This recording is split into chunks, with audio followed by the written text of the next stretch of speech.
Roll action. Assalamualaikum warahmatullahi wabarakatuh. Waalaikumsalam warahmatullahi wabarakatuh. Di sini saya CGP Angkatan 11 atas nama Herti Mulyani akan mengajak Bapak dan Ibu Guru untuk berbagi ilmu. Di antaranya yaitu untuk menyampaikan budaya positif, yaitu 1.4. Nah, sebelumnya saya menyampaikan terima kasih kepada Bapak dan Ibu Guru yang telah menyediakan waktu untuk acara saya ini dalam rangka diseminasi budaya positif. Yang terhormat Bapak Ibu Kepala Sekolah, Ibu Erawati dan Bapak Ibu Guru, sebelum dimulai kita lebih baik membaca doa dulu. Berdoa mulai. Selesai. Bertepatan di bulan Agustus, sebelumnya Ibu akan mengajak, saya sendiri akan mengajak Bapak dan Ibu Guru untuk menyanyi dalam rangka menghormati, memperingati tanggal Hari HUT RI kita. Kita akan menyanyikan lagu Indonesia Raya.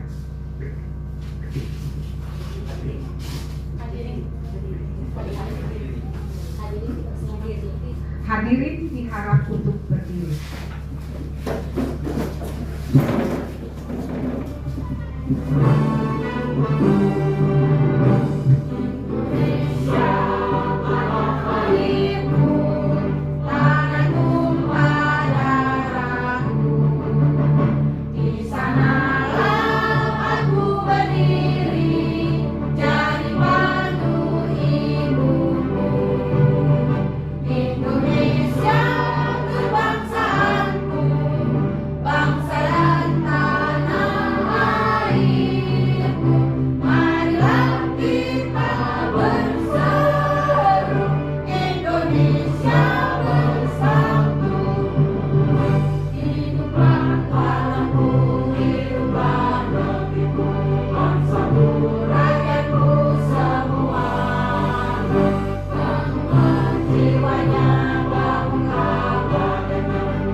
Hadirin diharap untuk duduk kembali.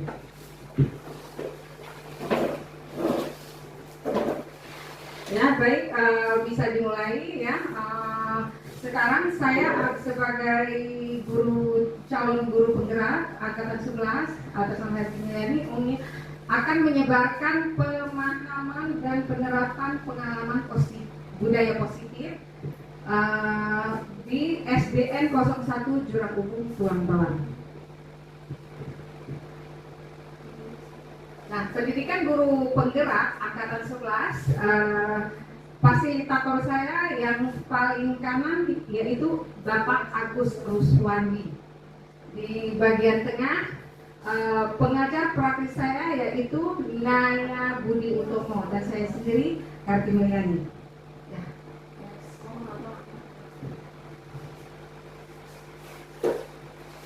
Konsep inti budaya positif ini ya, satu, perubahan paradigma pelajar, dua, disiplin positif, tiga, nilai-nilai kebajikan, empat, kebutuhan dasar manusia, lima, motivasi perilaku manusia, enam, positif kontrol guru, tujuh, keyakinan kelas, dan delapan, segitiga restitusi.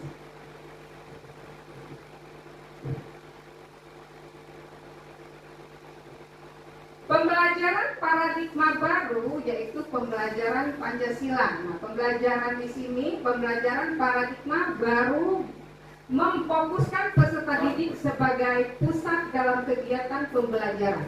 Melalui perencanaan siklus yang berkesinambungan, pembelajaran paradigma baru memberikan ruang yang lebih longgar pada pendidikan dalam menyusun perencanaan serta merumuskan asesmen yang sesuai dengan kebutuhan peserta didik.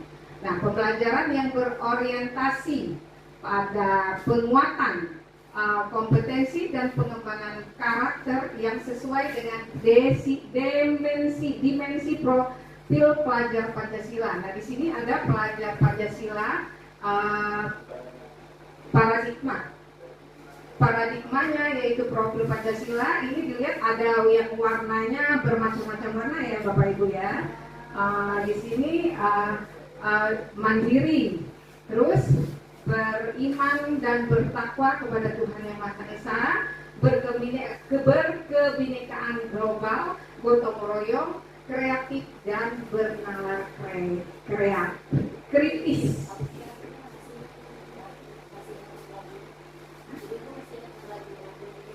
Oh ya, ibu-ibu masih ingat dengan lagu Profil Pelajar Pancasila? Kita expliking dulu ya. Ayo, Pancasila, 1, 2, 3. Pelajar Pancasila beriman dan bertakwa pada Tuhan Yang Esa dan berakhlak mulia, berkebinekaan global, gotong royong mandiri, kreatif dan bernalar kritis. sekali lagi. Pelajar Pancasila beriman dan bertakwa pada Tuhan Yang Esa dan berakhlak mulia, berkebinekaan global, gotong royong mandiri, kreatif dan bernalar kritis. Ya, lanjut.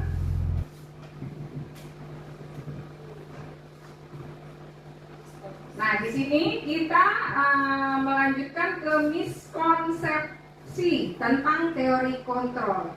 Nah, di sini ada ilusi guru kontrol pada murid. Ilusinya bahwa semua penguatan positif, efektif dan bermanfaat. Ilusi bahwa kritis dan membuat rasa bersalah mampu menguatkan karakter ya Bapak Ibu ya. Ini ilusi bahwa orang dewasa berhak memaksa.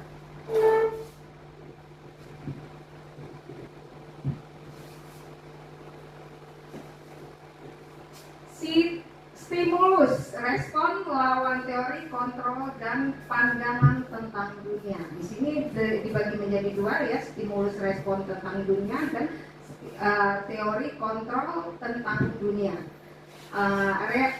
Kita arahkan dulu ke stimulus respon tentang dunia yaitu realistis ataupun kebutuhan kita bersama.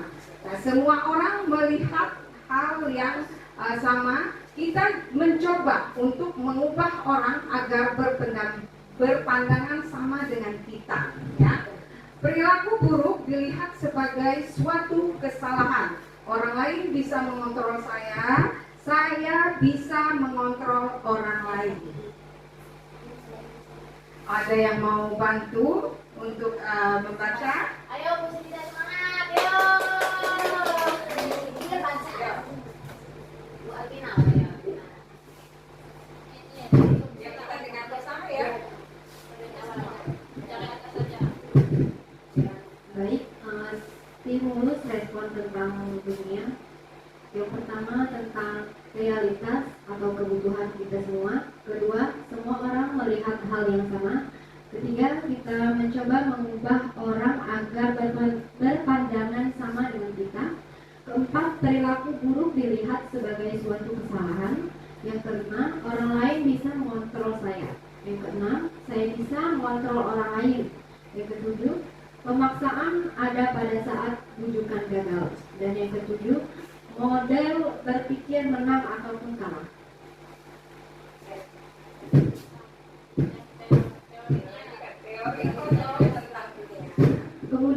sampingnya tentang teori kontrol tentang dunia. Yang pertama, realitas ataupun kebutuhan kita berbeda. Yang kedua, setiap orang memiliki gambaran berbeda-beda. Yang ketiga, kita berusaha memahami pandangan orang lain tentang dunia. Yang keempat, semua perilaku memiliki tujuan. Yang kelima, hanya Anda yang bisa mengontrol diri Anda. Yang keenam, Anda tidak bisa mengontrol orang lain. Yang ketujuh, kolaborasi dan konsensus menciptakan pilihan-pilihan baru. Dan yang terakhir, model berpikir menang-menang. Ya, ini ya untuk mengubah paradigma stimulus respon ke pendekatan teori kontrol. Ya, lanjut. Oh ya.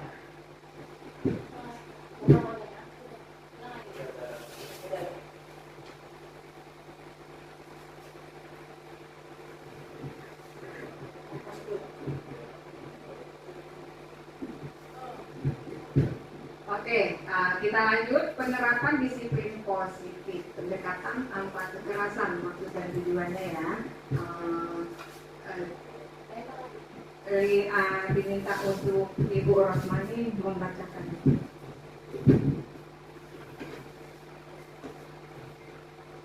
Penerapan disiplin positif.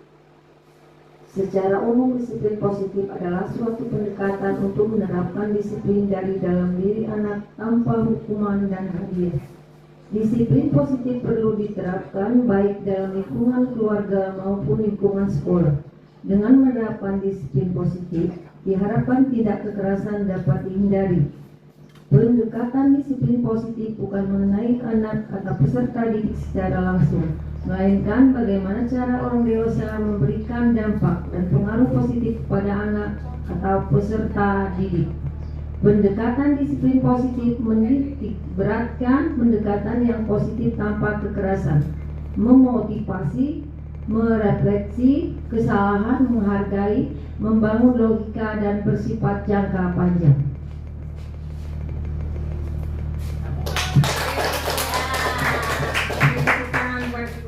Nah, sekarang untuk penerapan positif, disiplin positif, secara umum untuk disiplin positif ada yang lebih mau menjelaskan lagi? Ayo silakan Pak Hendri. Oke, terima kasih. Baik, terima kasih untuk Ibu Herti, calon CGW hebat yang sangat luar biasa angkatan 11. Beri tepuk tangan dulu untuk Ibu Herti, luar biasa.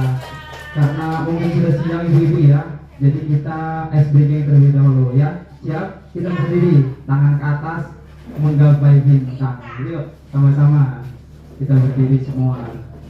Boleh nanti cicik-cicik bun gak apa-apa. Siap ya?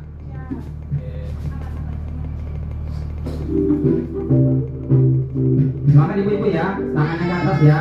Yuk, saya lepas mikrofonnya.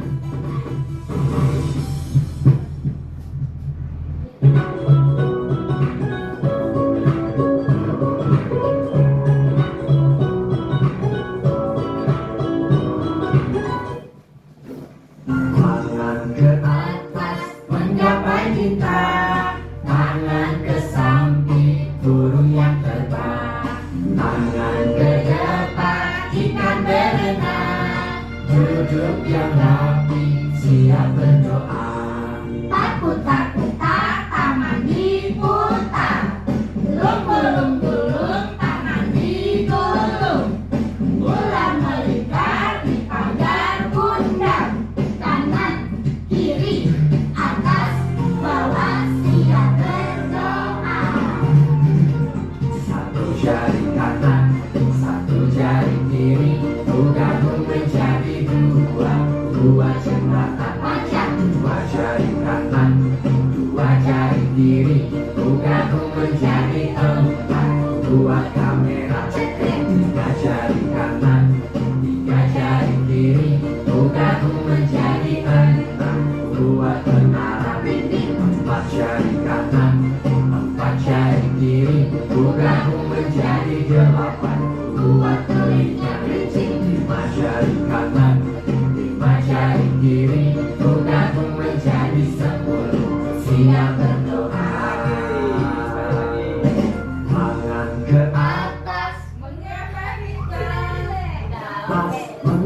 Naik bintang, tangan ke samping, burung yang terbang.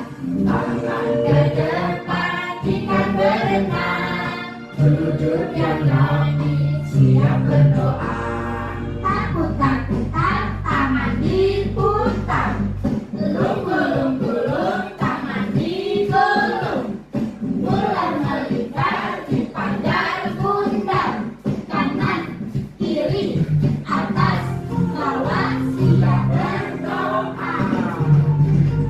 Satu jari kanan, satu jari kiri, gabung menjadi dua jembatan panjang. Dua jari kanan, dua jari kiri, gabung menjadi empat.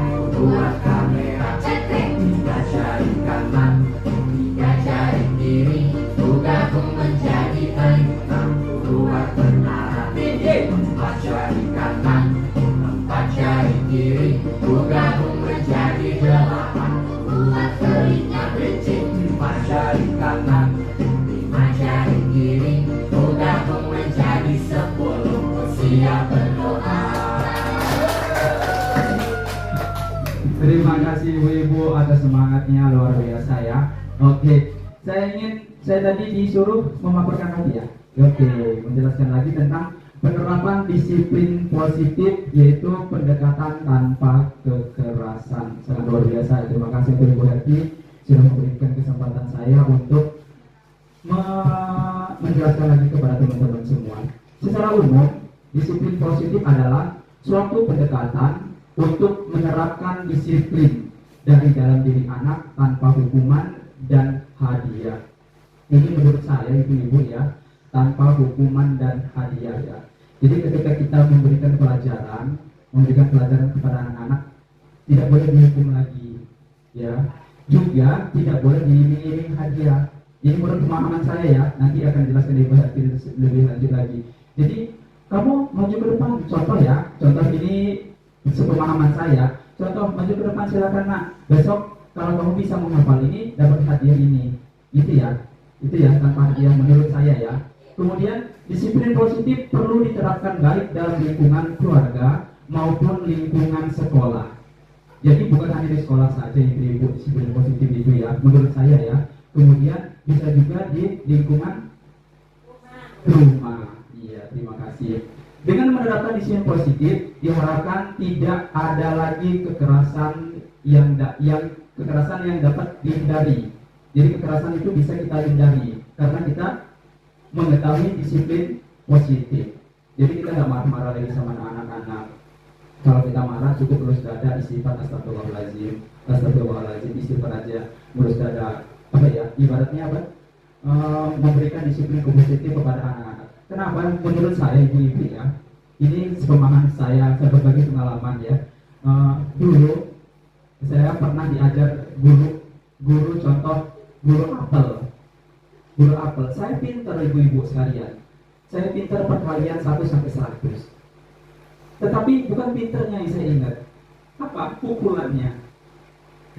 Dia suruh saya maju ya, hukumannya yang saya ingat. Dia suruh saya maju perkalian 8, perkalian 9. Saya hafal. Sampai sekarang saya hafal, bahkan di luar kepala 1 sampai 100 di luar kepala. Apa yang saya ingat? Pukulannya.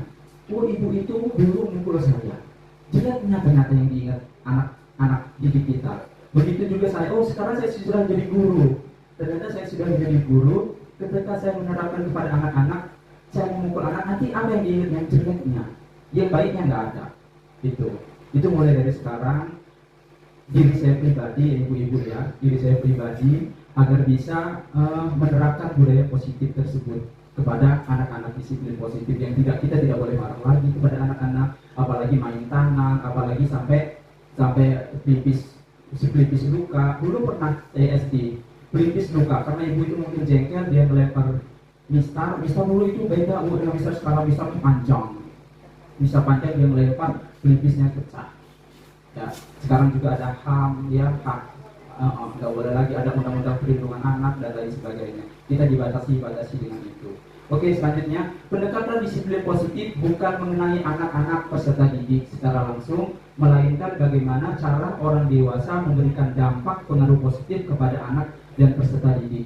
pendekatan disiplin positif menitikan berat, pendekatan yang positif tanpa kekerasan. Jadi kita menitik beratkan kepada anak tanpa kekerasan lagi, ya. Selalu memberi motivasi, ya. Ini mungkin sepemahaman saya memberi motivasi itu contoh. Ini sepemahaman saya ya ibu-ibu ya, bukan menggurui, terutama untuk CGP, bukan menggurui. Contoh, saya memberikan semangat untuk anak yang membaca. Perlu ibu-ibu ketahui, saya tidak mengajar anak itu membaca, cuma memberi semangat. Jadi anak-anak itu, karena saya mempunyai program Bu, programnya adalah Sami Saku. Jadi 1 minggu 1 buku. Jadi anak-anak itu saya memberi motivasi untuk, ayo baca. Kamu sakit sampai mana? Ini menurut saya ya, menurut saya. Sampai mana. Kemudian anak itu ternyata ketika dia maju ke depan, ya, saya panggil lagi, oh ternyata dia sudah berhasil. Ya, terima kasih untuk Ibu Herti yang memberikan saya semangat ya untuk maju ke depan dan memberi saya apresiasi untuk memaparkan tentang pendekatan tanpa kekerasan kepada anak. Takbir, Allah Akbar. Takbir lagi, Allah Akbar. Kita beri tepuk hebat untuk Ibu Herti, boleh? Boleh? 1, 2, 3. Tepuk hebat. Bu Herti hebat. Bu Hera hebat. Kita hebat. Semua hebat. Yeay. Oke, tepuk tangan. Terima kasih Bu Herti.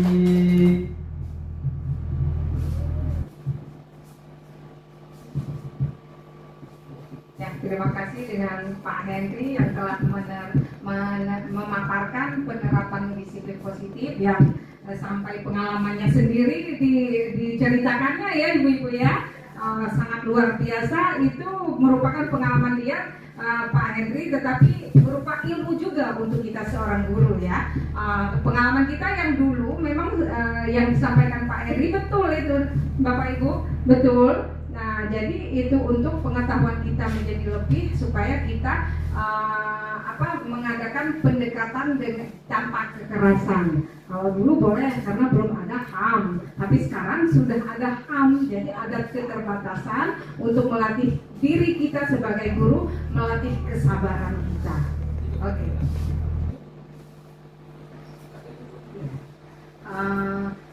Sampai di sini jelas ibu-ibu? Jelas. Yuk, next. Kita lanjutkan ya, nilai-nilai kebajikan. Nah, nilai-nilai kebajikan universal. Di sini, nilai-nilai kebajikan adalah sifat positif manusia yang merupakan tujuan mulia yang ingin dicapai setiap individu. Nilai-nilai tersebut bersifat universal dan melintas bahasa, suku bangsa, agama maupun latar belakang. Profil pelajar Pancasila: beriman dan bertakwa kepada Tuhan yang Maha Esa dan berakhlak mulia. Ini nyanyian ya, nyanyian seperti tadi yang telah kita speaking. Mau speaking lagi? Mau. Yuk, kita tanpa musik ya.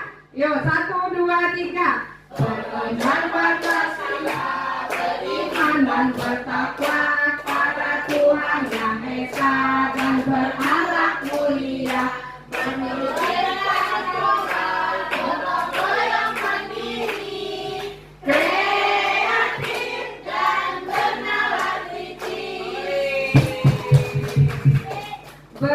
Profil pelajar Pancasila: beriman bertakwa pada Tuhan yang Maha Esa dan berakhlak mulia, mandiri, bernalar kritis, berkeanikaan global, bergotong royong dan kreatif. Sementara IBO, Primary Year Program PYP, sikap murid yaitu toleransi, rasa hormat, integritas, mandiri, menghargai, antusias, empati, keingintahuan, kreativitas, kerjasama, percaya diri, dan komitmen.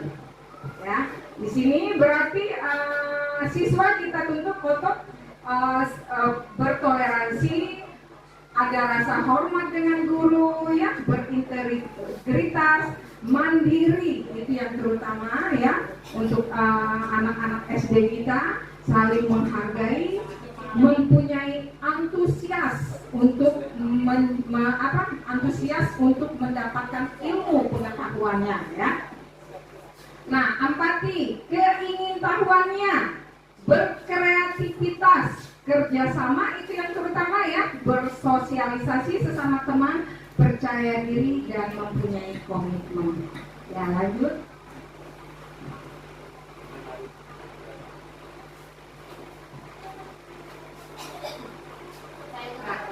Ini 5 kebutuhan dasar manusia. Coba untuk Ibu Yunda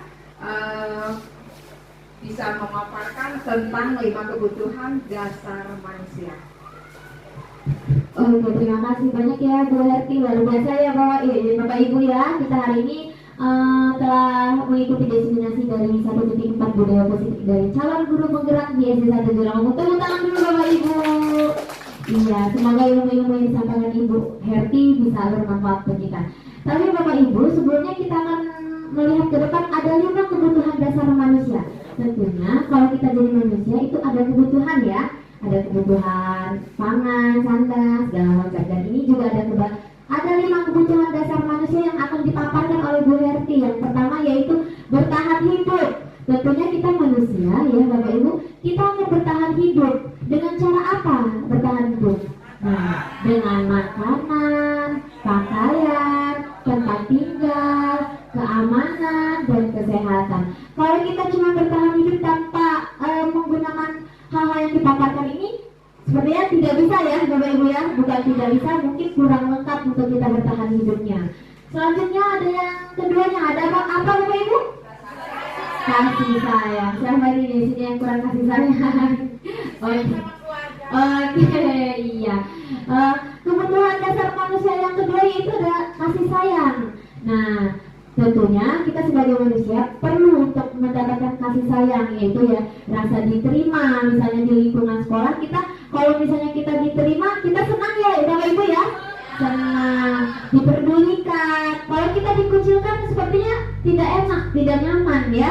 Lalu ada kerjasama bagian dari kelompok. Nah itu ya seperti kita hari ini, kita bekerja sama, kita berpeduli untuk mensukseskan diseminasi dari Bu Herti. Tentunya itu adalah kasih sayang kita kepada Bu Herti ya Bapak Ibu ya. Iya.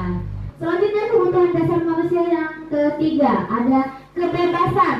Tentunya ibu-ibu kalau misalnya tidak ada kebebasan, kita tentunya tidak enak ya. Semuanya kita dibataskan. Jadi ada harga diri, keinginan untuk dianggap memimpin, berprestasi dan diakui. Selanjutnya ada kesenangan Bapak Ibu.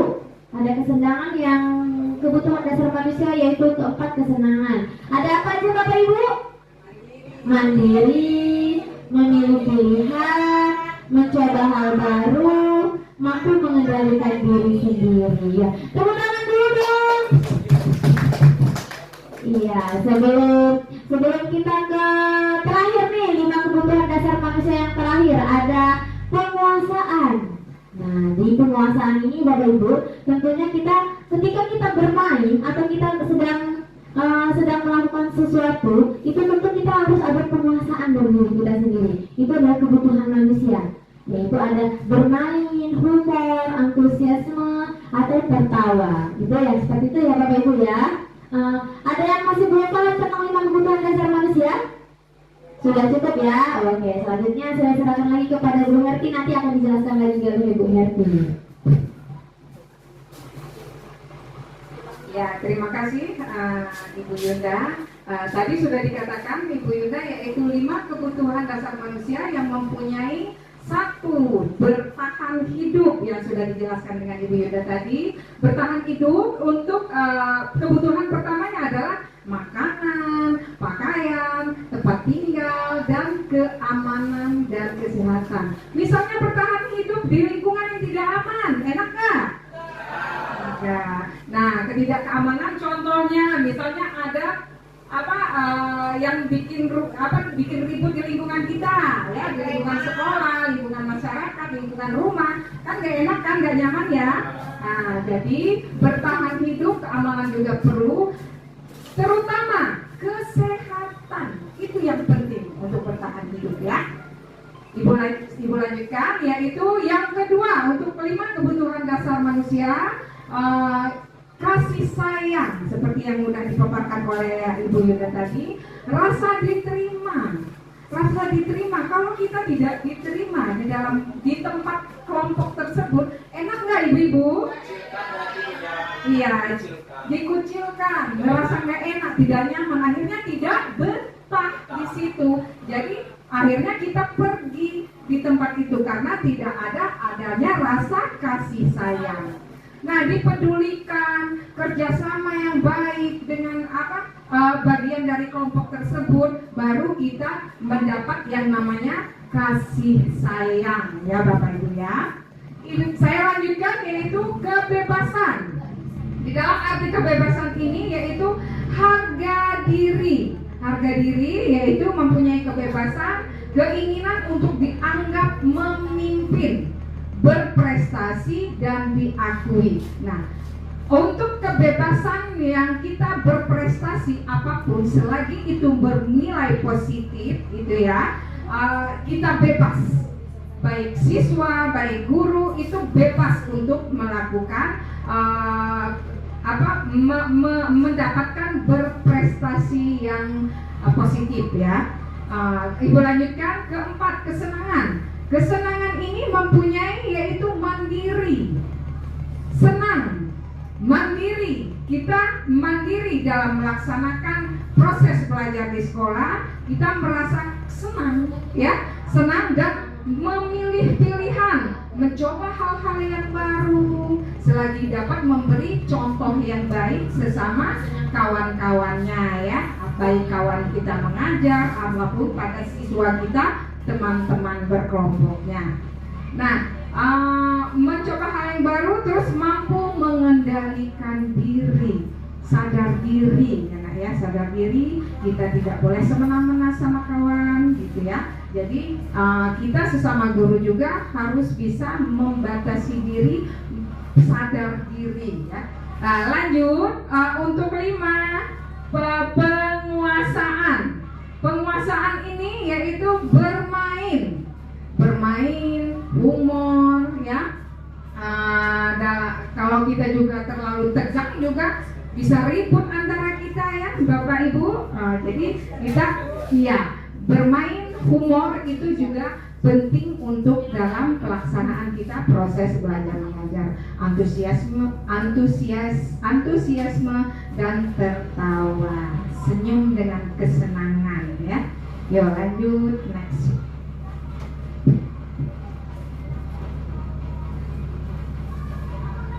Nah, di sini motivasi perilaku manusia, ya.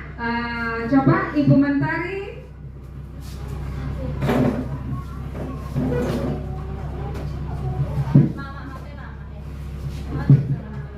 Di sini ada motivasi perilaku manusia dibagi menjadi 2, yaitu motivasi intrinsik dan motivasi ekstrinsik. Motivasi intrinsik yaitu motivasi yang timbul dari dalam diri individu sendiri tanpa ada paksaan, dorongan orang lain, tetapi atas dasar kemauan sendiri.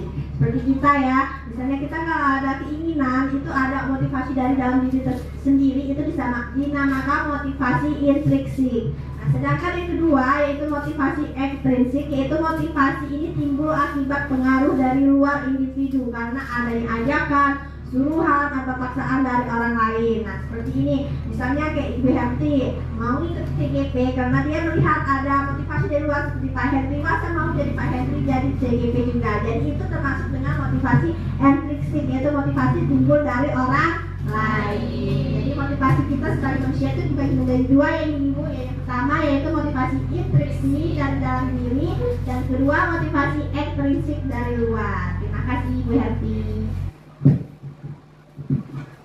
Terima kasih Ibu Mentari, tepuk tangan hebat.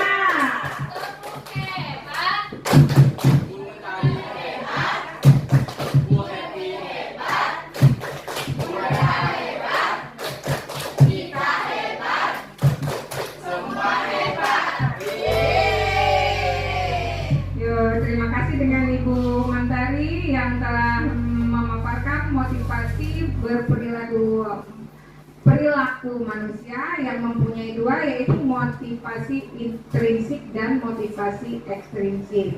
Di dalam motivasi intrinsik ini, motivasi yang timbul dari dalam individu sendiri tanpa ada paksaan orang lain, tetapi atas dasar kemauan sendiri. Contoh ya Bapak Ibu ya, motivasi intrinsik itu contohnya pada ibu sendiri punya keinginan untuk mendidik anak membaca, seperti yang sedang dipaparkan dengan Pak Henry tadi. Tidak ada paksaan ya, tidak ada paksaan. Jadi dari hati ibu sendiri ingin mendidik anak bisa membaca dari diri saya sendiri ya, tidak ada paksaan orang lain. Nah, contoh motivasi ekstrinsik itu motivasi yang timbul akibat pengaruh dari luar individu karena adanya ajakan, suruhan, dan paksaan dari orang lain. Nah, seperti contoh yang dikatakan Ibu Mentari tadi, tadinya Ibu Herti tidak kepingin loh menjadi jadi guru penggerak, cuman karena melihat contoh dari teman-teman kita, kok ada kemajuan dalam sekolah, disiplin ataupun cara mendidik siswa, kok mereka bisa merubah diri, kenapa saya enggak? Nah itu ya motivasi dari ekstrinsik, dukungan dari orang. Itu adanya satu dua.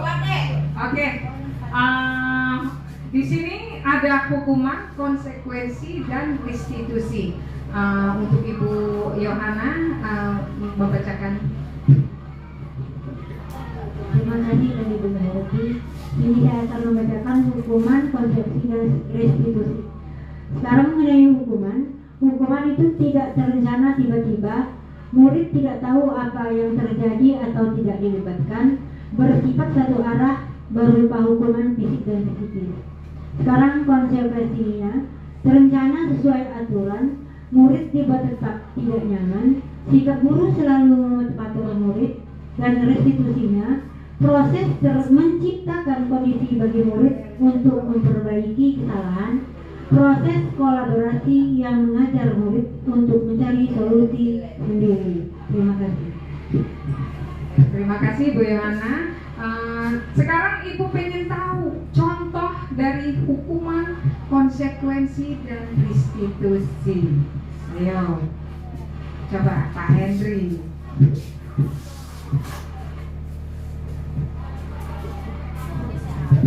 Baik, terima kasih untuk Ibu Herti yang kedua kalinya saya maju ke depan ya, diberikan kesempatan untuk dua kali maju ke depan. Terima kasih. Tepuk tangan dulu untuk kita semua. Masih semangat ya ibu-ibu ya. Masih semangat, alhamdulillah. Ini baik. Kita semangat semua, alhamdulillahirabbil alamin. Selanjutnya ini saya diberikan Ibu Herti untuk berbagi pengalaman ya ibu-ibu ya, berbagi pengalaman tentang hukuman. Apa sih hukuman itu? Wah, sangat-sangat tidak elok ya. Kalau zaman sekarang, apalagi kurikulum merdeka, ibu-ibu sekalian, kita masih menghukum anak. Sifatnya adalah menghukum anak. Tetap ada kekerasan di dalamnya. Walaupun itu sifatnya adalah omongan. Suatu contoh, tidak terencana atau tiba-tiba. Ya, kenapa? Kita datang dari sekolah, ya dari rumah, ya kita jalan dari rumah, mungkin ada masalah dari rumah, kita melihat anak telat. Ya anak telat, datang telat, memang kita standby. Tiba-tiba anak telat duduk dia masuk. Ya, dia telat. Maaf bu, ketok pintu, saya terlambat. Darah kita naik, apalagi ada masalah di rumah, darah kita naik. Terus kamu kenapa telat? Sampai kita marah-marah sebagai marah-marah, meluapkan emosi kepada anak tersebut. Kita suruh apa anak tersebut? Hormat kepada bendera 1 jam. Bermanfaat nggak kira-kira ibu-ibu? Nggak ada manfaatnya sama sekali, ya kan? Apalagi, contoh lagi, kamu berdiri di depan kelas, hanya berdiri aja, angkat 1 kaki, dijewer, itu berupa hukuman ibu-ibu. Apa yang diingat anak tersebut? Pak Henry itu jahat ternyata. Dulu saya disuruh keliling lapangan 50 kali, ya kan? Padahal itu menyakitkan fisik anak ya, fisikis anak, ya. Itu menurut saya, pendapat saya ibu-ibu ya. Kembali lagi ke ibu-ibu bagaimana menelaah tentang hukuman tersebut. murid tidak tahu apa yang terjadi dan dilibatkannya. Suatu contoh tadi, dia terlambat tiba-tiba, dia itu terlambat, ya. Seharusnya kita tanya dulu kenapa dan lain sebagainya, ya. Terus tiba-tiba dia kita kasih hukuman, entah dia sudah sarapan belum, entah dari rumah dia dimarah orang tua karena dia terlambat, atau dia di rumah itu jalan kakinya terlalu jauh menuju sekolahan, dia bangunnya kesiangan, kemungkinan ya, karena kita ibaratnya mendisiplinkan anak itu benar sih, mendisiplinkan anak, tapi tidak dengan cara seperti tersebut. Dia kaget, loh kok saya berdiri di sini, saya tiba-tiba dihukum. Dia menjelaskan kepada gurunya nggak mau terima, belum sampai ucapannya, gurunya sudah meluapkan emosi terlebih dahulu. Woi, kamu ini terlambat, besok nggak boleh kesini lagi ya, nggak boleh masuk. Silakan kamu berdiri di lapangan, hormat bendera 1 jam. Nah, dia nggak bisa meluapkan ungkapan anak tersebut, dia nggak bisa ya. Kenapa? Gurunya marah terus, ya ibu-ibu ya. Oke, selanjutnya bersifat satu arah, itu berupa hukuman fisik maupun fisikis. Contoh hukuman fisik adalah apa kita ibu? Memukul, menjewer dan lain sebagainya, mendendang ya. Saya ini guru olahraga ya. Dulu saya di SMP 1 itu ada guru senior saya, dia pakai sepatunya itu apa Bu ya? Kalau kita bilang itu lancip depannya. Dan kalau kita nggak tertib, ditendang ya ujung ini kita, tulang kaki kita ini. Rasanya sampai ubun-ubun ibu-ibu. Apa yang saya ingat sekarang? Jeleknya bapak tersebut. Ya kan? Saya nggak menilai baiknya, ternyata saya mengingat jeleknya. Ya, itu maka saya tanamkan di dalam hati saya. Semoga saya tidak seperti bapak itu. Semoga saya tidak seperti bapak itu. Dulu saya pernah, cuman sekarang sudah taubat.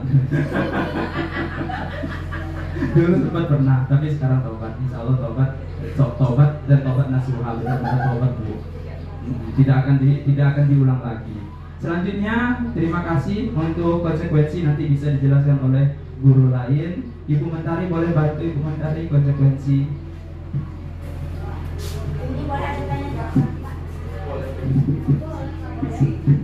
Ya, untuk konsekuensi silakan untuk Ibu Mentari. Oke, yang kedua itu konsekuensi. Nah, konsekuensi ini beda dengan hukuman ya Bapak Ibu. Konsekuensi ini kita telah membuat aturannya dengan anak-anak ya, seperti kita membuat keyakinan kelas ya di kelas tersebut. Nah, ketika kita langgar keyakinan kelas itu sudah ada hukumannya. Nah, ini konsekuensi itu terancam sesuai dengan terencana, sesuai aturan, itu telah kita sepakati bareng-bareng dengan anak-anak. Terus murid dibuat tetap tidak nyaman karena tetap ada hukuman di dalam peraturan tersebut. Lalu yang ketiga itu sikap guru selalu memonitor murid, yaitu selalu mengingat-ingat anak tersebut apa sih kesalahan anak tersebut. Jadi konsekuensi ini tetap ada hukumannya, tetapi hukumannya itu telah disepakati dengan anak-anak tersebut. Jadi udah disepakati, udah tahu anak-anak ini membuat kesalahan. Jadi dia tahu konsekuensinya kalau dia melakukan kesalahan tersebut hukumannya apa. Misalnya kalau dia tidak memakai seragam, aturannya tidak memakai seragam. Kalau tidak memakai seragam yaitu keliling lapangan 10 kali. Nah, anak-anak itu sudah tahu kalau muridnya cuma memantau aja, dia tidak memakai topi. Hukumannya konsekuensinya yaitu keliling lapangan 10 kali. Anak dan murid, guru dan murid sama-sama sepakat tentang peraturan tersebut. Terima kasih Bu Herti.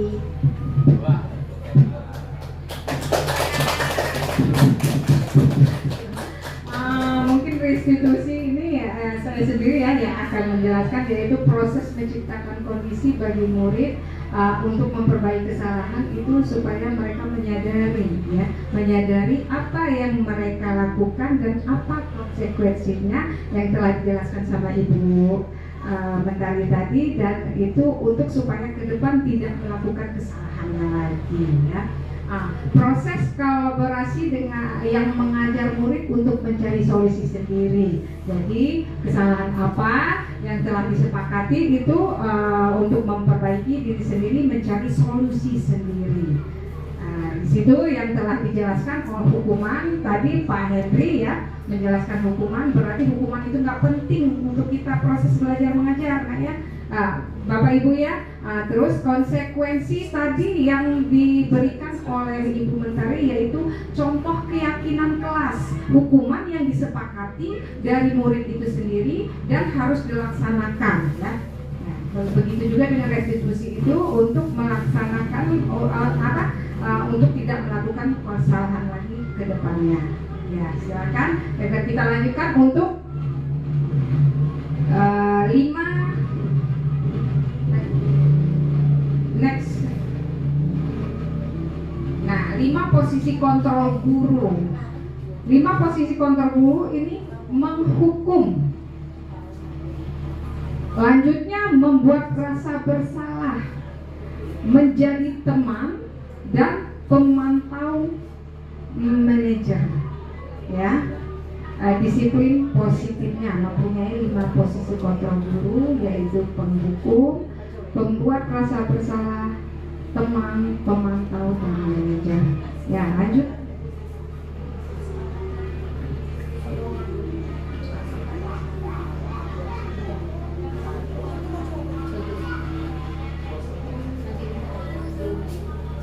Ya, next. Nah, kasus siswa lupa bawa topi. Seperti kemarin pernah terjadi ya, siswa lupa bawa topi. Penghukum hormat pada bendera 1 jam. Seperti yang dikatakan Pak Henry tadi, ada manfaatnya nggak kalau kita menghukum anak dalam melakukan kesalahan dengan berdiri di bendera 1 jam? Yang ada hanya ingatan anak tersebut, kita ini guru yang jahat, yang tidak bisa terima dengan hukuman yang dilakukan oleh anak murid tersebut ya.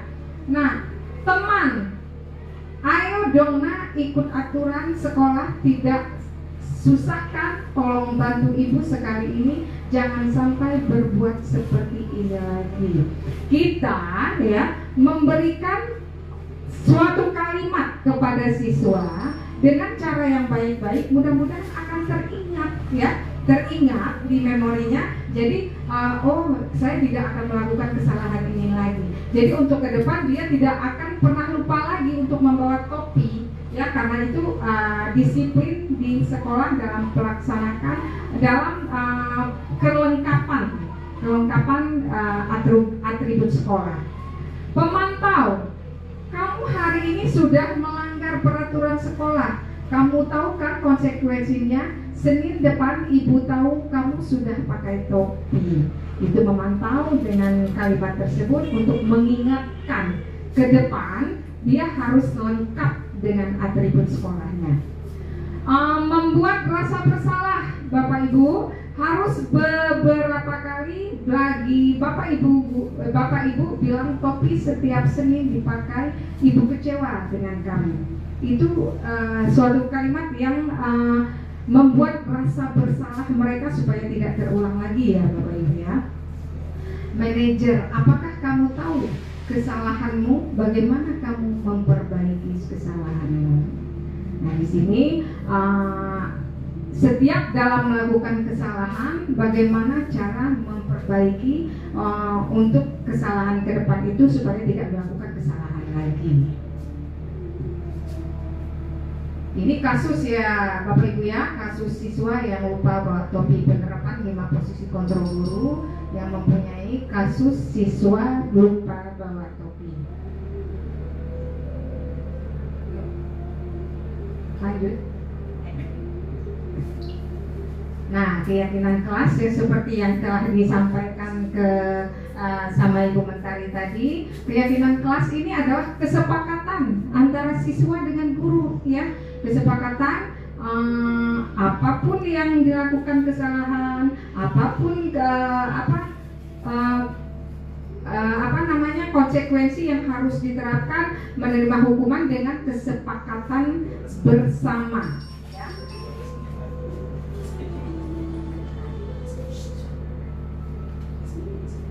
keyakinan kelas. Mengapa keyakinan kelas? Mengapa bukan peraturan kelas? Untuk Ibu Yunda, bagaimana cara untuk menjelaskan perbedaan antara keyakinan kelas dengan peraturan kelas? Ya, silakan. Iya, terima kasih Bu Herti. Jadi ini adalah keyakinan kelas. Mengapa keyakinan kelas? Mengapa bukan peraturan kelas? Jadi kalau keyakinan kelas Bapak Ibu, kita bentuk bersama-sama dengan kesepakatan bersama-sama dengan peserta didik kita.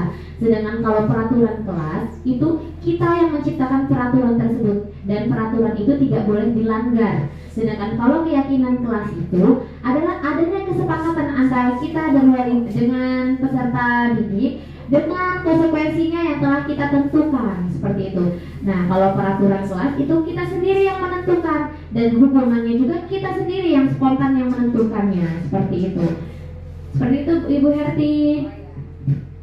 Jadi kalau keyakinan kelas itu kesepakatan kita dan peserta didik. Oke, ya.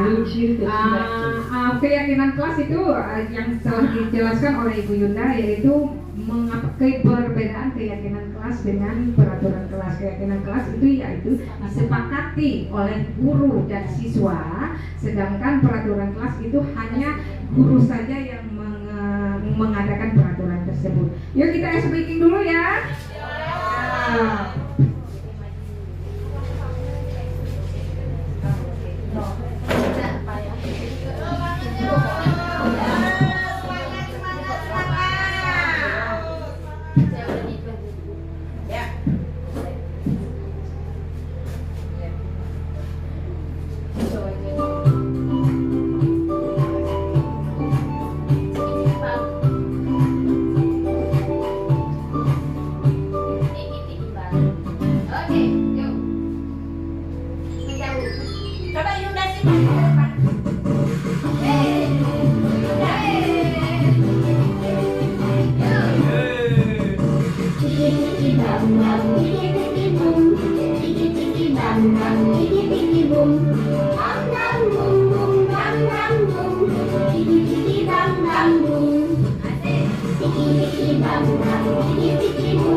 Tepuk tangan.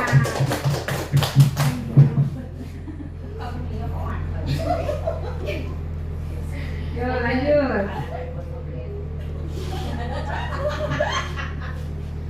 Ya, sekarang untuk pembentukan keyakinan kelas. Di sini pembentukan keyakinan kelas bersifat lebih abstrak daripada peraturan yang lebih rinci dan konkret. Bersifat lebih abstrak daripada peraturan yang lebih rinci dan konkret. Ya, nomor 2, keyakinan kelas berupa pernyataan universal yang dibuat dalam bentuk kalimat positif. Dan ketiga, keyakinan kelas tidak dibuat dalam jumlah banyak sehingga mudah diingat dan dipahami oleh semua warga kelas. 4. Keyakinan kelas merupakan suatu yang tepat diterapkan di lingkungan kelas tersebut 5. Pembuatan keyakinan kelas melibatkan semua warga kelas melalui kegiatan curah pendapat. 6. Keyakinan kelas ditinjau kembali dari waktu ke waktu. Ya, next. Nah, di sini segitiga restitusi, Bapak Ibu, ya. Segitiga restitusi ini ya mempunyai validasi tindakan yang salah, menstabilkan identitas dan menyalakan keyakinan, ya. Oh.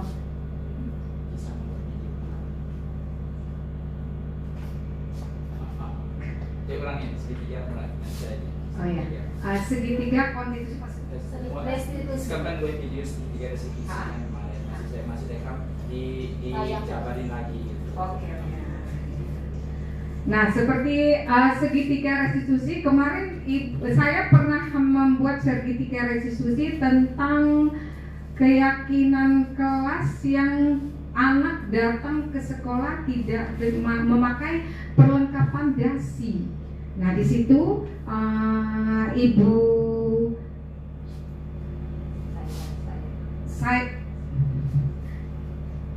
saya panggil ya siswanya ke kantor untuk melaksanakan segitiga restitusi ini. Tidak kedepannya dia akan membawa perlengkapan atributnya setiap harinya, karena dia itu adalah peraturan yang diadakan di sekolah, tidak boleh dilanggar ya. Di sini kamu tentu punya alasan mengapa melakukannya tersebut, karena anak tersebut terburu-buru berangkat ke sekolah, jadi dasinya entah tinggal tidak pada tempatnya dari dicuci sama ibunya. Jadi tidak pada tempatnya, dia mau berangkat sekolah terburu-buru mencari dasi dulu setelah ibu tanya ya. Adakah cara yang lebih efektif untuk mendapatkan apa yang kamu butuhkan? Ternyata dia berjanji kemarin itu, si Denny ya kemarin berjanji dia akan menyediakan dasi ataupun atribut perlengkapan pakaian yang dibutuhkan untuk sekolah dari malam hari. Jadi dia tidak akan terburu-buru, walaupun dia terburu-buru tetapi barangnya sudah pada tempatnya ya. Setiap orang pasti pernah melakukan kesalahan. Saya sendiri sebagai guru dulu pernah mengalami juga seperti itu. Jadi bukan hanya pada murid saya sendiri, murid sekarang aja, karena saya dulu pernah mengalami tersebut ya. Kamu bukan satu-satunya yang pernah melakukan ini. Jadi suatu kesalahan itu tidak hanya pada si Denny sendiri yang melakukannya, ada temannya juga yang lain pernah melakukannya. Bahkan saya sebagai guru juga pernah melakukan kesalahan tersebut. Kamu ingin menjadi orang yang seperti apa? Mengikuti apa keyakinan kelas, mau disiplin dengan pakaiannya, ya disiplin tepat waktunya, dalam menjadi anak yang patuh dalam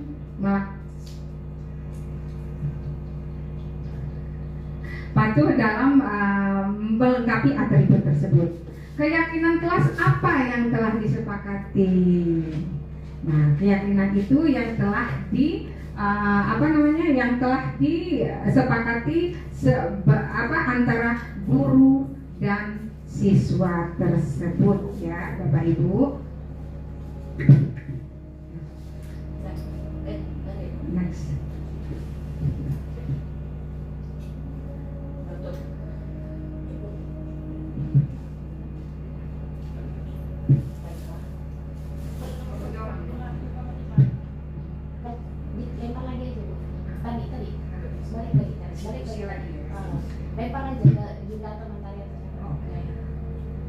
Nah, dalam segitiga restitusi ini ada yang mau lebih menjelaskan lagi? Ya, Ibu Linda. Oke, ibu-ibu, ketemu lagi dengan saya ya.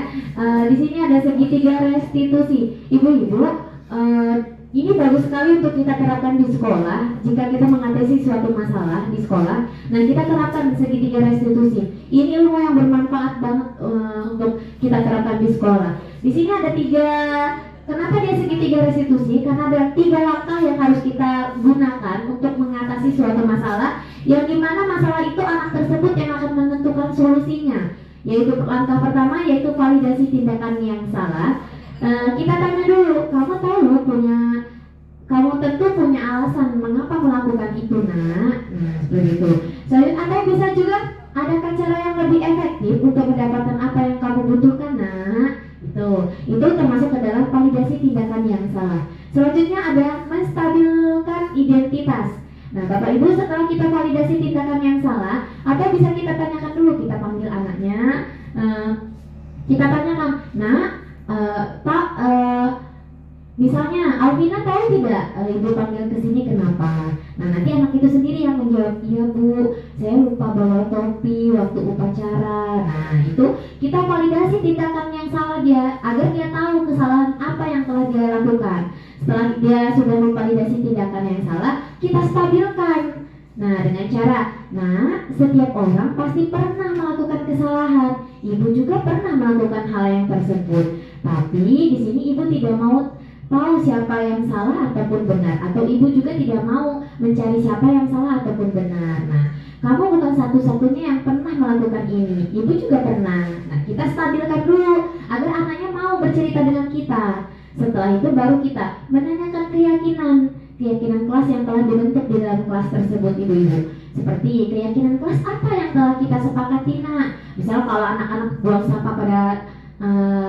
buang sampah sembarangan, sedangkan keyakinan kelas sebelum kita memulai pembelajaran di awal tahun itu, awal pembelajaran kita ada keyakinan kelas buang sampah pada tempatnya, sedangkan anak melakukan kesalahan tersebut. Kita tanya, kita gunakan segitiga restitusi. Yang terakhir yaitu kamu ingin menjadi orang yang seperti apa.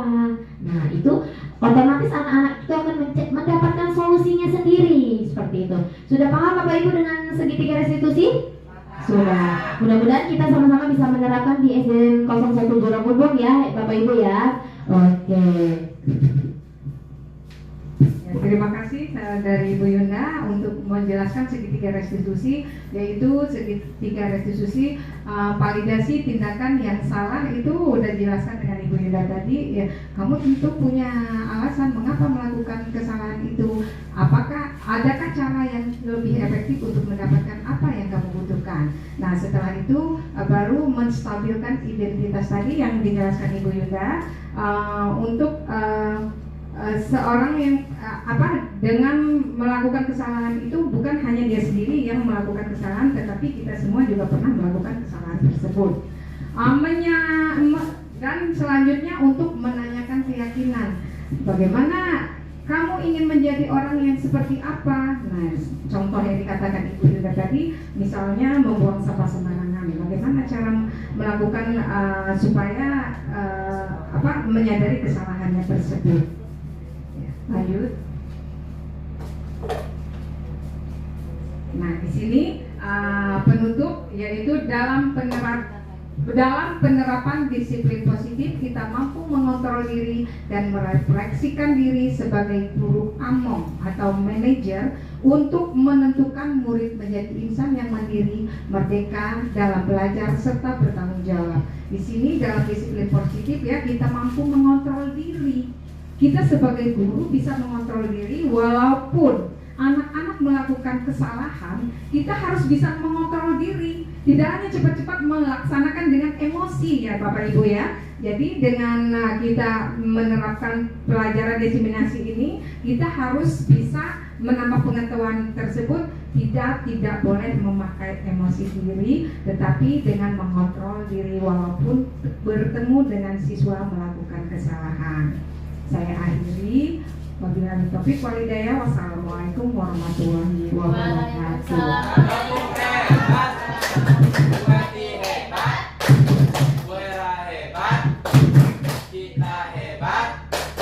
Semua hebat.